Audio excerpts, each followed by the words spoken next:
The autumn light over Georgian Bay was doing something beautiful that afternoon, turning the water into hammered copper, the kind of scene my late husband Robert used to stop the car for. He'd pull over without warning, reach across the seat and squeeze my hand. "Margaret," he'd say, "look at that." 38 years of marriage, and he never once stopped noticing things worth noticing.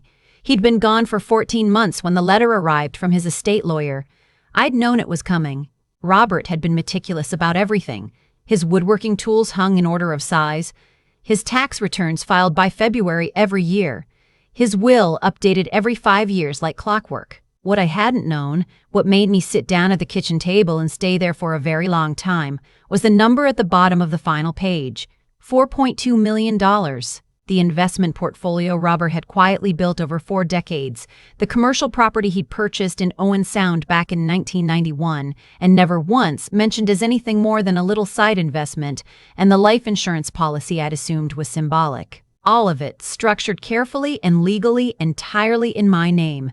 I wasn't wealthy in the way people think of wealthy. I still bought the store-brand cereal. I still turned the thermostat down to 18 degrees at night the way my own mother had taught me. But I was, on paper, a woman of considerable means, and for the first time since the funeral I felt something I hadn't expected to feel, a small, tentative flame of possibility. I could travel. I could finally restore the back porch Robert had always meant to get to. I could, maybe, do something meaningful with the money. A scholarship fund. Something in his name at the high school where he'd coached hockey for 20 years. I wanted to share that feeling with someone. My son Daniel was the first person I called. He and his wife Christine lived 40 minutes north in the house we'd helped them with the down payment on, back in 2011. He answered on the second ring, the way he always did when he saw it was me, and I could hear his youngest in the background shrieking about something involving a dog and a muddy boot. "Mum, hold on, hold on." There was a muffled sound, a door closing, and then quiet. "Okay, sorry. What's up?" I told him everything. The number, the property in Owen Sound, the insurance. I heard his breathing change on the other end of the line. 4.2, he said slowly. Million. That's what the letter says. A long pause. Then, Dad never said anything. "No," I said. He never did. There was something in Daniel's voice I couldn't quite name. Not joy, exactly. Not even surprise. Something more careful than either of those. But I told myself he was processing grief alongside the news, the same way I had. I told myself the hesitation was normal. He said they'd come for Sunday dinner that week. He said he was proud of his father. He said he was glad I'd have security. What he didn't say, what I wouldn't know for another 6 weeks, was what he was already planning. It was a Tuesday in late October when I first heard it. I'd driven up to Daniel and Christine's unannounced, which I almost never did. My neighbor Helen had given me a jar of her chokecherry preserves to drop off, and since I was driving past the turnoff anyway, I thought I'd save them a trip. I had my own key. They'd given it to me years ago for emergencies, and when I knocked and got no answer, I assumed they were somewhere in the back of the house and let myself in. The kitchen was empty. I set the preserves on the counter. I was about to call out when I heard Christine's voice from the den, the door half open, speaking in the flat, practical tone she used on phone calls. "She's 68, Daniel. She's on her own. She doesn't have anyone checking in on her daily." "That's the whole point." I stopped. "I'm just saying the timing has to be right," Daniel said. "We can't push too hard at the beginning. It has to look gradual. The doctor you found, the one in Barrie, he does these assessments regularly. He specializes in capacity evaluations. Christine, she forgot her sister's birthday last year. She got confused at the pharmacy about her prescription. These things are documented. They're real." "That's not," Christine lowered her voice. "That's not the same as not being able to manage her own affairs." "No, but a sympathetic doctor can frame it that way. Especially if we've been building a pattern, if we've been the ones taking her to appointments, filling in forms for her, gently stepping in. By the time we apply for guardianship, it'll look like we've been doing it out of necessity for months." I put my hand flat against the wall. Guardianship. They were talking about legal guardianship over me. "And the property in Owen Sound?" Christine asked. "Once we have guardianship, we manage her assets. All of them. It's not theft, technically, it's control," Christine said. A pause. "Yes. I don't know how long I stood there. Long enough that my hand went numb against the plaster. Long enough that I understood, fully and completely, what I had just heard. My son, the boy I had driven to hockey practice at 5:30 in the morning for 9 years, the boy I had sat up with through pneumonia and heartbreak in a failed business in his early 30s, the boy I had loved without condition or inventory, was planning to have me declared legally incompetent so he could control my money. I set my other hand flat against the wall too. Then I pushed off and walked quietly back to the front door, let myself out, pulled it softly closed behind me, and drove to the end of their street before I stopped the car. I sat there for 11 minutes. I know because I watched the clock on the dashboard the entire time. Then I called my friend Patricia. Patricia Oakes had been my closest friend since we taught at the same elementary school in Collingwood in the late 90s. She was 71 now, sharper than anyone I'd ever known, and she had a nephew named Graham who was a civil litigation lawyer in Toronto.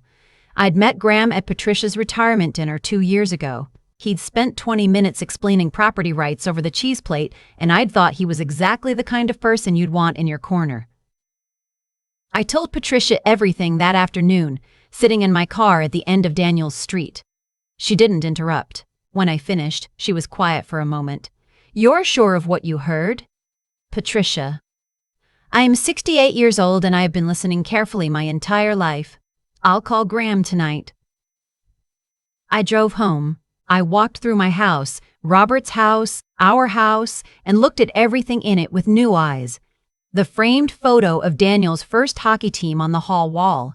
The ceramic mug Daniel had made me in grade 6 that said Mom in uneven letters and that I had never once put in a cupboard. The life I had built and the life that was apparently to my son, nothing more than an obstacle between him and a number. I poured myself a glass of water and stood at the kitchen sink and looked out at the backyard until it got dark. Graham called me the next morning. He was calm and methodical in a way that steadied me considerably. He explained that what Daniel and Christine were describing, seeking legal guardianship over a competent adult, was not a simple process in Ontario. They would need medical documentation, legal filings, a hearing. It would take time. That time, Graham said, was my advantage, but I needed to be careful. If they suspected I knew, they might accelerate their timeline, or they might find other approaches. Pressure, manipulation, paperwork I might sign without realizing its implications. I needed to be several steps ahead of them without appearing to be anywhere at all. The first thing Graham did was refer me to Dr. Anita Sharma, a geriatric psychiatrist in Barrie, not the Dr. Daniel had found, a different one entirely, for a formal cognitive assessment. I went the following week. I scored in the 92nd percentile for my age group. Dr. Sharma gave me a written report and Graham kept a copy in his files and I kept one in my safety deposit box at the bank. The second thing I did was open a new email account on a laptop I purchased with cash from a Best Buy in Barrie, using Patricia's address for the receipt. The third thing I did was start paying attention. I had always called Daniel every Sunday. I kept calling. I kept driving up for dinners. I kept being, to all appearances, the same mother I had always been. Warm, occasionally forgetful about small things, happy to let Daniel help me with the recycling or explain the new online banking interface. I watched his confidence grow. I watched Christine relax into the role she'd apparently assigned herself, capable daughter-in-law gently managing an aging woman who needed more support than she admitted. At Thanksgiving, Christine volunteered to help me organize my filing cabinet. I let her. She found nothing that would help them because Graham had already moved every significant document to a secure location. What she did find, innocuous household files, outdated insurance quotes, a hydro bill. She photographed discreetly on her phone, not knowing I was watching her reflection in the window above the cabinet. I started keeping a written log. Dates, times, what was said. I kept it in a locked box in my bedroom. In November, Daniel suggested he start accompanying me to my medical appointments. "Just to make sure things don't get confusing," he said. I smiled and said that would be lovely. At my next appointment with my GP, Dr. Tell Reyes, who had been my doctor for 16 years, I arrived 15 minutes early and told her privately what was happening. She listened with an expression that moved through disbelief and into something harder and quieter. She noted in my file that I had presented concerns about potential elder financial abuse and that I was cognitively fully intact. She agreed to be cautious about anything Daniel said in appointments going forward. In early December, Patricia's nephew Graham filed a document with our financial institution, formally designating me as having full legal capacity and financial autonomy, signed by both Dr. Reyes and Dr. Sharma.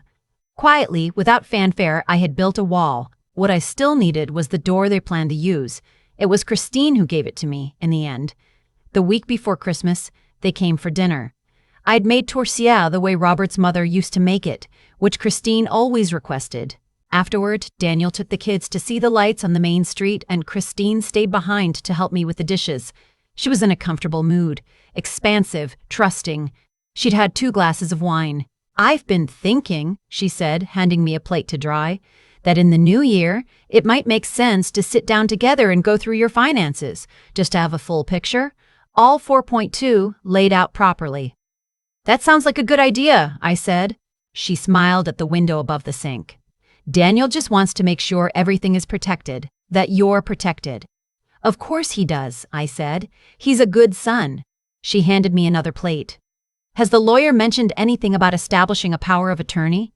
In case things ever get—" She paused delicately. "More complicated." "He has mentioned it," I said, which was true.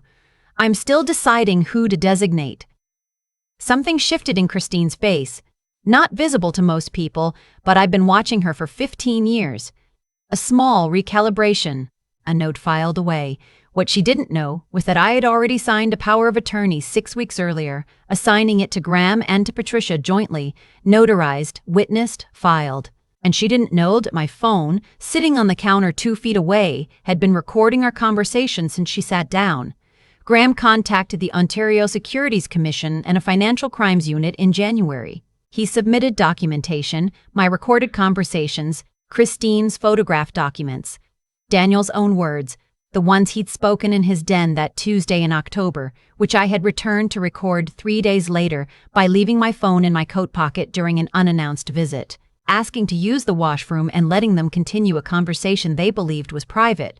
The process that followed was not fast. It was not clean. It involved a formal investigation, legal fees, 3 separate meetings with a Crown attorney, and a period of approximately 5 months during which I had to continue behaving around my son and his wife, exactly as I had before. That was the hardest part. Not the logistics. Not the paperwork, the Sunday phone calls, the dinners. Watching Christine pass the tortilla and talk about their youngest skating lessons while I knew what I knew and she didn't know that I knew it. In the spring, Daniel and Christine were formally charged with elder financial abuse under the Criminal Code of Canada, as well as fraud and conspiracy. I was not in the courtroom for most of it. Graham represented my interests. Patricia came with me the day I gave my victim impact statement and sat in the row directly behind me the entire time. Daniel's lawyer argued that nothing had actually been executed. No assets had been transferred, no guardianship had been obtained. The Crown argued that the planning itself, the documented intent, the steps already taken, constituted a criminal conspiracy. The judge agreed. Christine received a conditional sentence and probation. Daniel received 18 months in a minimum security facility and was ordered to complete a financial restitution program, though there was nothing technically to restore since I had lost nothing. The real sentence, the one neither of them saw coming, was that I had watched them clearly, completely, and I would carry that knowledge for the rest of my life. The Owen Sound property sold in June for considerably more than Robert's original purchase price. I used a portion of it to establish a bursary at the high school in Robert's name, awarded annually to a student who demonstrates character and community leadership. I went to the first presentation. The girl who received it had a firm handshake and thanked me by name. I restored the back porch that summer. A carpenter named Al, who'd known Robert through the Hockey Association, did the work. He used white cedar because I asked for white cedar, and he sourced it properly because Robert had always said Al was the kind of person who did things properly. I sat on that porch every evening through July and August with a cup of tea and watched the backyard go through its changes. The lilac bush Robert had planted the year we moved in was enormous now. Everything he'd planted was enormous now. He'd always planted for the future. Patricia came for a weekend in August. We sat on the new porch and drank wine, and she asked me if I was all right, and I considered the question seriously before answering. I think I'm finding out who I am now, I said, without being someone's wife, without being someone's mother in the way I understood that word. Patricia looked out at the lilac bush. And what are you? A woman who still owns her own mind, I said. Turns out that's worth quite a lot. Daniel wrote me a letter from the facility in September. It was 3 pages, handwritten. He talked about regret and about a version of his childhood I didn't entirely recognize. He asked if I would visit. I read it twice. I put it in the locked box with my log. I haven't decided yet what I will do with either of them. I'm 68 years old, and for the first time in a very long time, I am making decisions on my own timeline for my own reasons, with no one standing beside me offering to help me fill out the forms. Robert would have pulled the car over for that. There is a particular kind of grief that doesn't announce itself the way ordinary grief does. It doesn't arrive at a funeral or sit beside you in an empty chair. It comes quietly, on a Tuesday afternoon in a hallway you've walked down 100 times, when you hear a voice you have loved since it was small and wordless, and you understand, without any room for doubt, that the voice has been making plans for you that you were never meant to know about. That was the moment that changed everything for me. Not the $4.2 million, not the court proceedings or the legal documents or the months of careful, exhausting silence. The moment that truly changed me was standing in that hallway with my hand flat against the wall, listening to my son talk about my mind as though it were a lock he was already learning to pick. What I've come to understand, not bitterly but honestly, is that Daniel's choices grew directly from the person he had allowed himself to become over many years.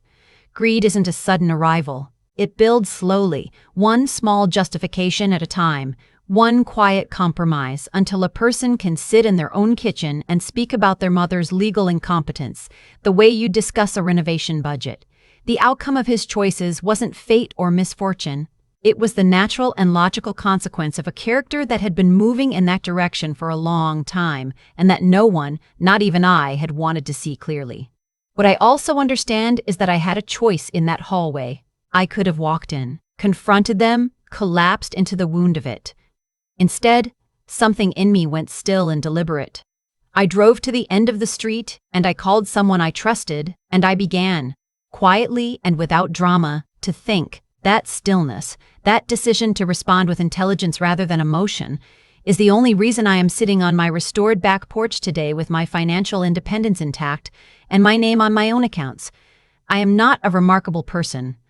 I taught grade 4 for 26 years. I made to a chair from an old recipe, and I turned the thermostat down at night, and I loved my husband without ever quite telling him enough how much. But when the moment came that required me to be clear-eyed and methodical and patient over a very long stretch of difficult months, I found that I was capable of exactly that. I think most people are when they have to be. I think we underestimate ourselves consistently and dramatically until circumstances force us to stop. The bursary in Robert's name was awarded for the first time last spring to a 17-year-old girl with a firm handshake who thanked me by name. I thought about what Robert would have said about all of it: the inheritance, Daniel, the porch, the girl with a firm handshake. I think he would have been quiet for a while, the way he always was when something mattered, and then he would have said something simple and entirely accurate. He was good at that. I still own my own mind. I have decided that is the thing worth protecting above everything else. Everything else, it turns out, follows from that.